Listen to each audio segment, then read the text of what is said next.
Hello, we are going to graph a quadratic and find its solutions via the x-intercepts of a graph. So if you go to y equals, we're going to do this super quick.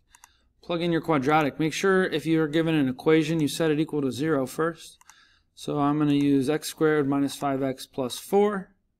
One of my favorite things to do is hit zoom 6, which gives me a standard window, negative 10 to 10, and a viewing window. Okay. So what I care about are the x-intercepts. It's this point right here and this point right here. To find those on a TI calculator, you can't just click on them, obviously. You're going to go to the second trace menu, which is the calculate menu. When you do that, you're given a bunch of different options. The option you want to use is the 0 option. So click on 0. It's going to ask you a couple different things. The first thing is left bound. So what you're going to think about is, if I want to find this x-intercept, I want this cursor to be to the left of that x-intercept. So right now I'm good. I can just hit enter. And then it's going to say right bound. Right bound means just go to the right of that x-intercept. So if I use this cursor and I move, and I hit enter, now I'm to the right of it. And the last thing it's going to say is guess.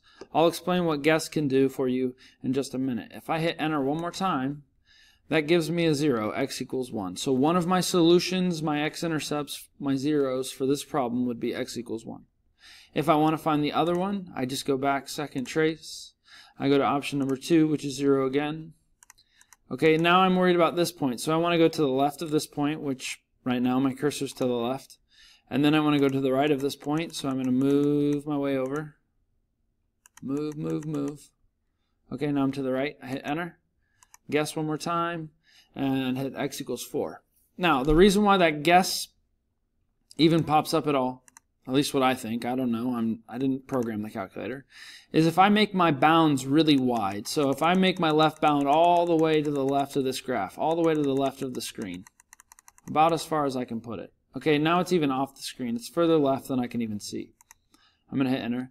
And then if I go to the right, and I go all the way to the right of the screen, as far as I can pretty much see. Okay, a little bit more, a little bit more, a little bit more. Okay. What I just did there was I captured both of the points that I'm trying to find here, both of the zeros.